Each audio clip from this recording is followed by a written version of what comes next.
Satu lagi Allah sebut bahawa bumi ini juga ada pengakhiran dia. Dan ini Allah lah yang lebih mengetahui. Rasulullah tahu tak bila berlaku hari kiamat? Rasulullah tahu tak? Rasulullah pun tak tahu. Sedangkan dia adalah makhluk Allah, hamba Allah, yang paling dekat dengan Allah, yang paling rapat dengan Allah, disayangi oleh Allah, manusia yang diselawatkan oleh Allah. Tapi dalam hadis Jibril, Islam, Iman, Ihsan, bila Jibril tanya Rasulullah, mata as-sa'ah, bilakah berlaku hari kiamat? Apa jawab Nabi? Mal mas'ulu anha bi'a'lama minas sa'il. Tiadalah orang yang ditanya lebih mengetahui, lebih mengerti daripada yang bertanya. Nabi tak tahu. Jibril hak tanya bila kiamat tu, Jibril tahu tak kiamat bila? Jibril pun tak tahu. Tapi Nabi cuma bagi clue apa? Tanda-tanda kiamat. Ada 3 Nabi sebut dalam hadis tu. Bahkan hadis lain Nabi sebut, jadi macam ni kiamat nak dekat, tanda macam ni kiamat nak dekat, kalau macam ni kiamat kecil, kalau macam ni tanda kiamat besar. Bentuk kewaspadaan dan keberhati-hatian untuk kehidupan kita. Bimbang benda tadi. Bimbang benda tadilah. Rasul sebutkan ada satu hadis, kamu akan ikut Yahudi dan Nasrani ni, apa dia? Sejengkal demi sejengkal, sehasta demi sehasta. Kita pun jadi pening, apa benda ni yang kami nak ikut sangat Yahudi dan Nasrani, sejengkal demi sejengkal, sehasta demi sehasta, sampai masuk dalam lubang biawak. Sedangkan kita berasa kita duk mengaji pasal Yahudi ni, habis ter dah, orang kata habis ter dah. Kok mana lagi agak aku akan terikut ni, aku akan terkena ni, nak jaganya kita. Kok mana lagi belajar tentang Nasrani, kitab tu, kitab ni, kok mana lagi agak-agak akan terlepas aku ni nak jadi ikut depa sehasta demi sehasta. Fikir tuan-tuan. Padahal Nabi bagi perumpamaan apa? Masuk dalam lubang biawak. Biawak tu ni sebuah bahasa kita orang Melayu, lubang dok. Lubang dok, dalam lubang dok tu ada apa? Dalam lubang dok tu ada apa? Orang Arab ni, kalau kita nak cari ibu dok, kita cari dalam lubang. Kalau lubang tu kosong, tak ada apa-apa, ibu dengan bapak dia tu dah lama tinggalkan tempat tu. Kalau hak memang ada ibu, dia mesti ada kala jengking. Dia mesti ada kala jengking, sebab mereka makan benda tu. Jadi seolah-olah jatuh dah lubang biawak satu hal. Dalam lubang tu ada apa? Dalam lubang tadi ada apa? Jatuh dalam lubang. Kalau kita nisbah kita, jatuh dalam lubang aduh sekali dah. Dalam lubang tu kena pula kecak 2 kali penyakit.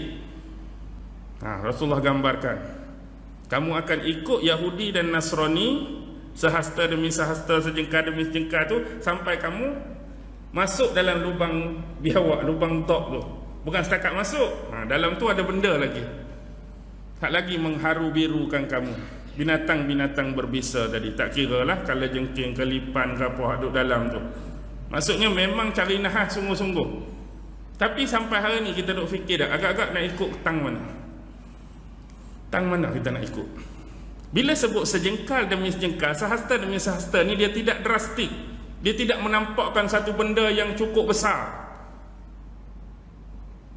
Faham tak? Maksudnya kita akan ikut sikit. Dia ni macam kesamaran, dia terselindung, dia tersembunyi, sehingga kita rasa benda tu betul. Bukan kata hak jelas memang tak betul. Ni memang nampak atas kepala dah tak betul dah. Dia benda hak sipi-sipi, hak sunyi-sunyi, hak nak dekat, kita duduk sikit, lah sekali berak masuk. Fikir-fikirlah bersama. Okey. Begitu juga pernah seorang sahabat tanya Rasulullah, wahai Rasulullah, bilakah kiamat berlaku? Berani sahabat ni tanya kan? Rasulullah jawab ke tak soalan ni? Bila kiamat berlaku? Ya, Rasulullah jawab.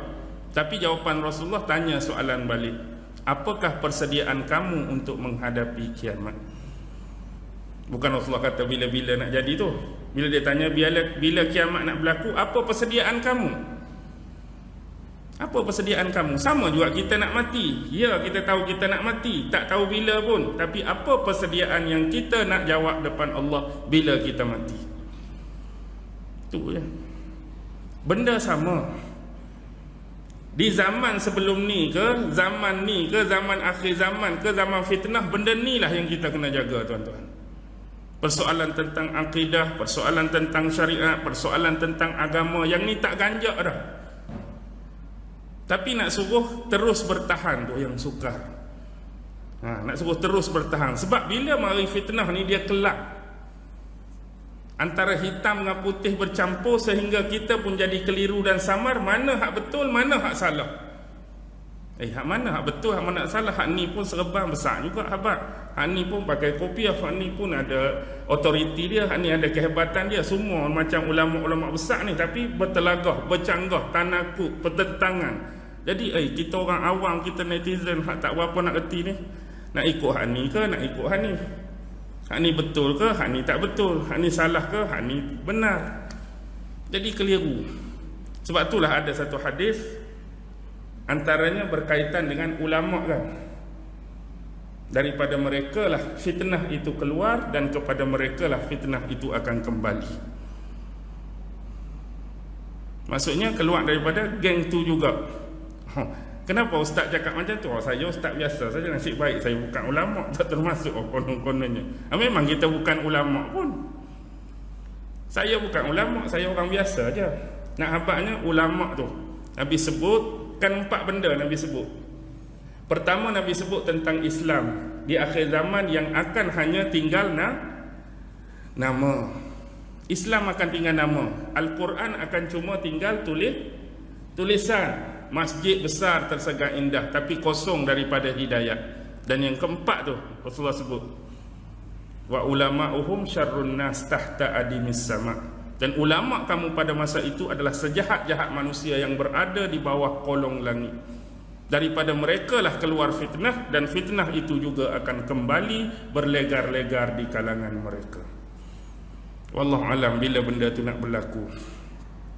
Berlaku dah ke, atau akan berlaku ke, bakal berlaku, wallahu alam.